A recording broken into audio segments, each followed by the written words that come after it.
Next up is simple harmonic motion. Now, simple harmonic motion is always going to be a sine or a cosine equation. And we aren't going to be working with any phase shifts or any vertical shifts either. So we're just going to be restricting simple harmonic motion to be a sine or cosine equation with only values of A or B. So we'll only be looking at some new amplitudes or some new periods. And so a lot of what happens in these simple harmonic motion equations is it's just asking us to find the same stuff that we did back in worksheet 6 and 7 when we were graphing sine and cosine, just with a new label on them. So these applications are just meant to be an extension of graphing or an application of those trig graphs. So with that in mind, let's take a look at some of the new labels. So in simple harmonic motion, often instead of asking for the amplitude, we'll ask for the maximum displacement. So it's just a different label for the same thing. The equation is still the same. It's the absolute value of A. And that maximum displacement will always be measured or will usually be measured in some kind of distance.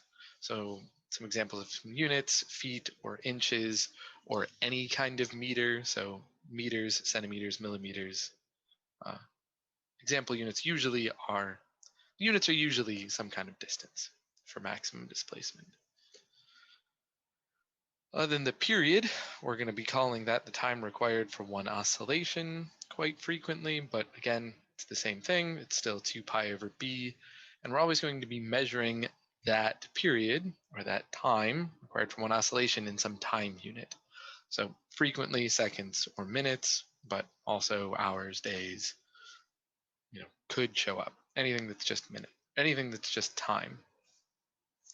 The new thing is frequency, which is the reciprocal of period, or it's b divided by 2 pi, if we want to go back to just the equation. And the units for frequency will always be some sort of per time. So some examples are oscillations per second or revolutions per minute. Both of those are rather frequent frequency units. Oscillations per second is oftentimes relabeled hertz, and revolutions per minute, or RPM. If you've driven a car, you've almost certainly seen RPMs before. That's what your tachometer reads, tells you how fast your engine is spinning. And that's a type of frequency. And then the difference between sine and cosine is just going to be where the graph starts. So sine is a function that starts from the middle. So if we have a sine graph, we'll say that it's moving up or down from its rest, whereas a cosine function starts at a maximum or minimum. So we should hear something like an object is pulled up from rest and released, or pulled down from rest and then released. The key point being that cosine is released from somewhere other than its rest position. So cosine starts moving from somewhere that is not its rest position. All right, so problem 9. The simple harmonic motion model of a spring is given by d equals negative 11 sine of 4t, where d is in inches and t is in minutes. Find each of the following. So part A, we want the maximum displacement. So we're going to want to look at that 11 right there. So that maximum displacement from rest should be 11 inches, since we'll include units here. Then the time required for one oscillation, we'll care about the 4 that's in there. So 2 pi divided by 4 is pi over 2. So that'll be pi over 2 minutes. Then for the frequency, we know that we want the reciprocal of period. So 1 divided by pi over 2, which comes out to 2 over pi.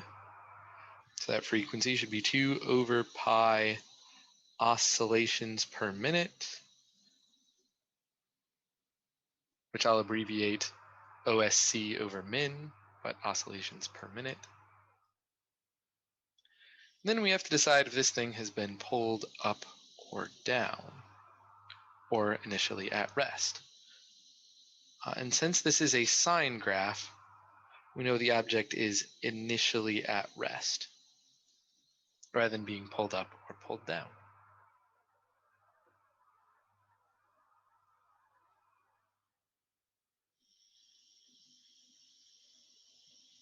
In problem 10, we have a simple harmonic motion model of a spring given by d equals 5 cosine of pi over 7t, where d is in centimeters and t is in seconds. Now I want to find some of that other stuff.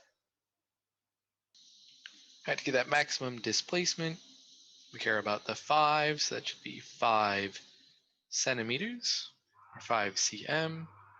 Time required for one oscillation means we're going to 2 pi divided by pi over 7, which simplifies to 14. So it should be 14 seconds. The frequency should be the reciprocal of the period, so 1 over 14. In this case, 1 over 14 hertz. Since our time unit was seconds, we can change this to be, we could call this either oscillations per second, or we could call it hertz, and either would be fine. But again, hertz is specifically for the unit 1 over seconds. Then this graph is a cosine function, or we have a simple harmonic motion of a cosine function, and we have a positive value for A, which means this object was initially pulled up. So pulled up and then released from its positive maximum value. If this were negative 5 cosine, then it would have been pulled down and then released. And next, we have an object attached to a coiled spring, and it's from its rest, it's moving up. If the maximum displacement from rest is 8 inches and the time required for one oscillation is 4 pi minutes, give the object's simple harmonic motion equation. So things we're going to care about, that 8 inches is going to be important, and that 4 pi minutes will be important. So that 8 inches just tells us the absolute value of A is equal to 8. We also know that B should be 2 pi divided by the period, which is 2 pi over 4 pi, or 1/2. And we can also say up here, because this thing is moving up, that A must be equal to positive 8.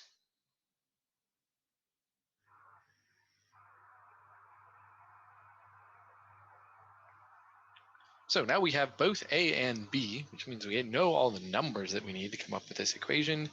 We just have to decide if this thing is sine or cosine.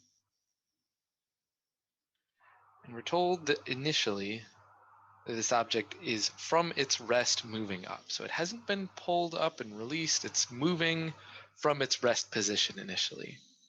So because it's from its rest moving, we know that this is going to be a sine function. So if we put it all together, our simple harmonic motion equation, which we'll call d of t, must be positive 8 sine of 1/2 t, or t over 2, I suppose. And that should be our equation.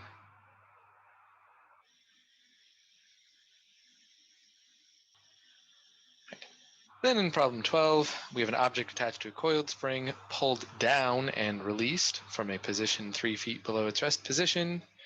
Spring oscillates at 1 over 5 pi oscillations per second. Given this is a simple harmonic motion, write an equation that relates the displacement d of the object to a time t after its release.